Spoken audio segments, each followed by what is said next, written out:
आज की डेट में देखना चाहिए, खेल कूद बच्चों में कम हो गया, सब फ़ोन पे खेलते हैं। यहाँ पर भी डिफरेंट लेआउट्स होने के बावजूद हर लेआउट वाले ने अपना पीयू लैंड छोड़ा है। इसके बावजूद यहाँ पे कोई खेल के मैदान डेवलपमेंट नहीं हुए, ग्राउंड डेवलप नहीं हुए या गार्डन्स डेवलपमेंट नहीं हुआ। इस पर मैं ज़्यादा से ज़्यादा वो जितने भी पीयू लैंड्स है उनका यूज़र क्या है देख के उस हिसाब से गार्डन्स हो गया या प्लेग्राउंड्स हो गया, लाइब्रेरीज हो गया, ई लाइब्रेरी होना चाहिए, ये सब पे मैं ध्यान दूँ।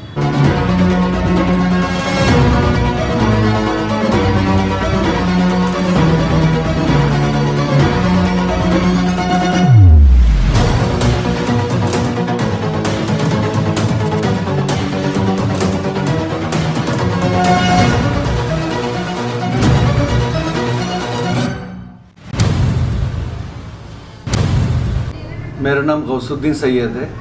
मैं प्रभाग नंबर 11 ड ओपन कैटेगरी से लड़ रहा हूँ। हमारा पक्ष का नाम है एनसीपी शरद चंद्र पवार, जिनका निशान है सिंबल है तुतारी। इससे मैं लड़ रहा हूँ। अभी हमने देखा कि जैसे आप पद यात्रा वगैरह कर रहे हैं, वार्ड में लोगों से मिल रहे हैं। जो आप जैसे वार्ड में लोगों से मिलते हो तो सबसे ज़्यादा आपको कौन से ऐसे इश्यूज़ है जो आपको आपके वार्ड पे दिखाई देते हैं, जो आप चुन के आने के बाद उसके ऊपर पहले वर्क करना चाहोगे? हमारा प्रभाग एक्चुअल में अलग अलग लेआउट्स, पहले जो अनऑथराइज लेआउट्स थे ना, अलग अलग अनऑथराइज लेआउट्स का बना हुआ एक प्रभाग है, जिसके कारण जो लेआउट बनाया था वो अपने हिसाब से ड्रेनेज सिस्टम करा।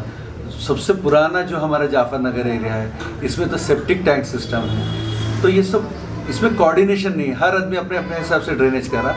तो यहाँ पर हमेशा देखना कि जो पुरानी बस्तियों में जैसा रोज़ चौकेच की गाड़ी आती वैसा हमारे तरफ आती रहती। इसका मेन रीज़न है कि यहाँ पे ड्रेनेज सिस्टम बराबर नहीं है। और मैं भी एक सिविल इंजीनियर हूँ, कंस्ट्रक्शन से रिलेटेड हूँ, तो मुझे मेरा ये प्रपोजल है कि यहाँ पे मेन ड्रेनेज नेटवर्क पे काम करना पड़ेगा। जब ये रोज़ की चौकेज वाली गाड़ी आना बंद हो जाएगी। और घरों में मैं देखता हूँ कि इसकी वजह से डैम्पनेस 3-3, 4-4 फीट दीवारों पे डैम्पनेस रहता है, जिसकी वजह से बीमारियाँ इतना नया सिविलाइज्ड एरिया रहने के बावजूद भी कि यहाँ पर जो बीमारियों के कई बार प्रॉब्लम्स आते हैं। बीच में शायद हमारा चिकनगुनिया में फर्स्ट रैंक आया था। क्यों?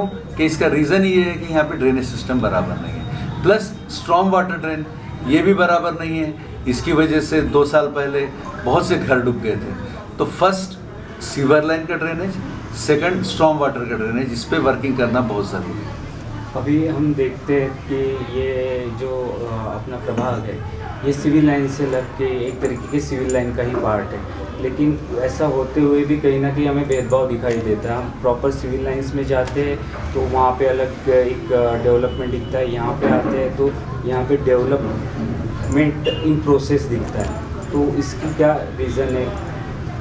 इसका रीज़न ये है, एक्चुअली प्रभाग पद्धति ही इसलिए लाई गई थी कि जब एक एरिया होता है, एक क्षेत्र होता है, उसमें 4 लोगों को 4 क्षेत्र से एक रिप्रेजेंटेटिव बनाए। जब सही प्रकार से और संतुलित उसका डेवलपमेंट होता है। लेकिन कईयों पार्टियां यहाँ पर, हम लोग जहाँ, ये हमारा जो क्षेत्र है मेन जाफर नगर क्षेत्र, ये अल्पसंख्यक लोग से डोमिनेटेड है, ये लोग ज़्यादा पॉपुलेशन में। तो इसके लिए हर पार्टी यही चाहती कि इनसे वोट लिया जाए, इनका डेवलपमेंट नहीं किया जाए।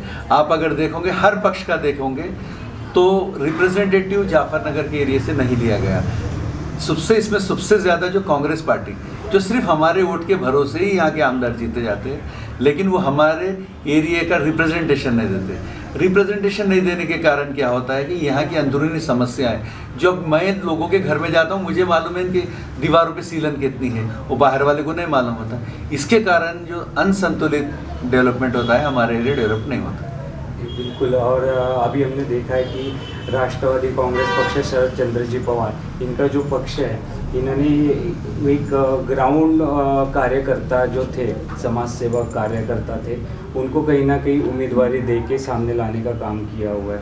और इसीलिए क्या है कि अपेक्षाएं आपसे भी बढ़ जाती है, क्योंकि एक कार्यकर्ता जब ग्राउंड लेवल पे पहले घूमता है, देखता है इश्यूज़ को, फिर वो उम्मीदवार बनता है, और उम्मीदवार बनने की बाद की जो स्टेज होती है, फिर वो चुन के आता है। तो चुन के आने के बाद एक कार्यकर्ता अगर चुन के आता है तो उससे निश्चित ही अपेक्षाएं बहुत ज़्यादा बढ़ जाती है, क्योंकि उन्होंने इश्यूज़ देखे रहते हैं, फिर अपेक्षा रहती है कि वो सॉल्व करना चाहिए।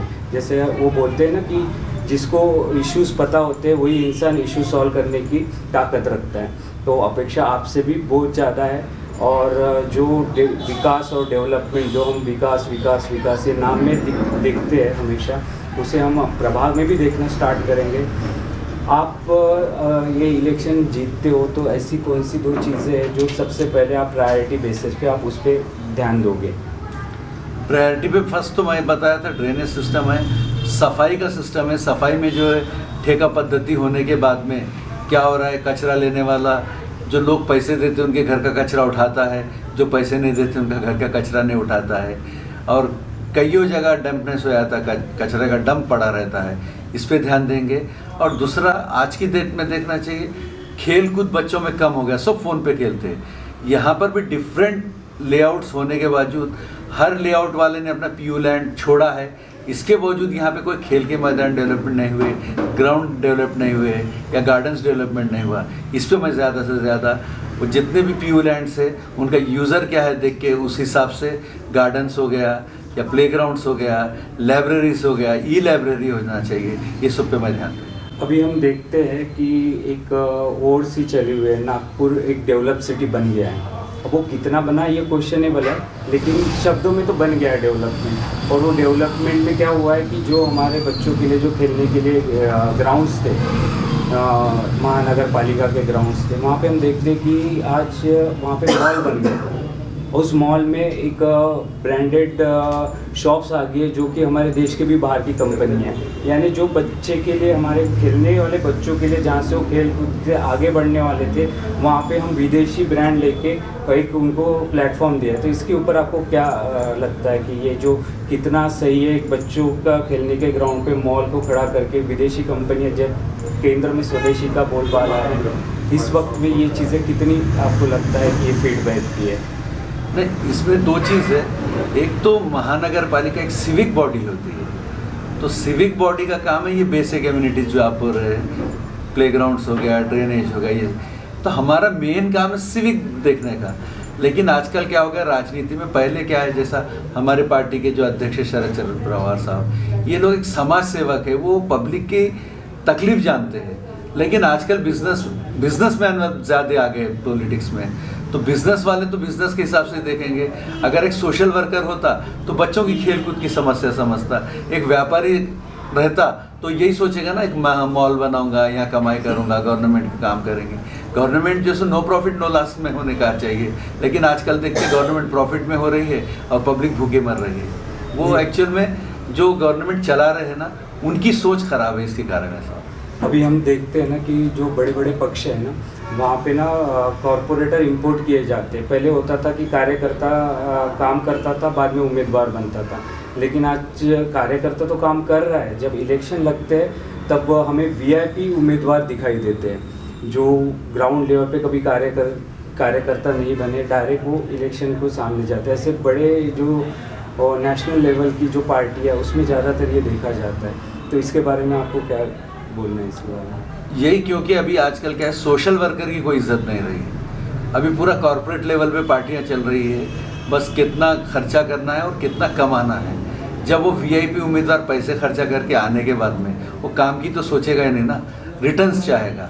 तो ये इस चक्कर में जब वो रिटर्न चाहेगा, मैं एक पार्टी में हूँ, पैसा खर्चा करके जीता हूँ और निकल नहीं पा रहा, तो फिर दूसरी बड़ी पार्टी में जाता, पैसे उससे लेके पार्टीज़ को इधर उधर स्विच कर रहे हैं। ये सिर्फ पैसे के कारण किया जा रहा है, और मेंटालिटी जो बिजनेस मेंटालिटी है उसके कारण किया जा रहा है। अभी इसी क्वेश्चन को मैं थोड़ा सा आगे बढ़ाता हूँ कि जो वीआईपी कैंडिडेट अगर गलती से जीतते, जो कि यानी कितपत सही है वो क्वेश्चनेबल है, लेकिन जीतते उसके बाद वो खुद ऑफिसेस में या महानगर पालिका में नहीं बैठते, उनका एक प्रतिनिधि बिठा देते। जैसे कॉर्पोरेट वर्ल्ड में होता है, एक मैनेजर बिठा देते, वो देखता है फिर, और ग्राउंड पे वो दिखते नहीं हैं।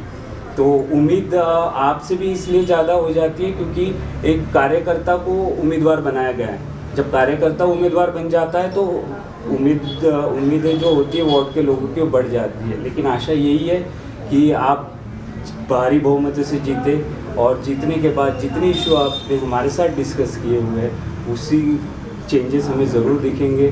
आपको आने वाले इलेक्शन के लिए बहुत बहुत शुभकामनाएं और ऑल द बेस्ट।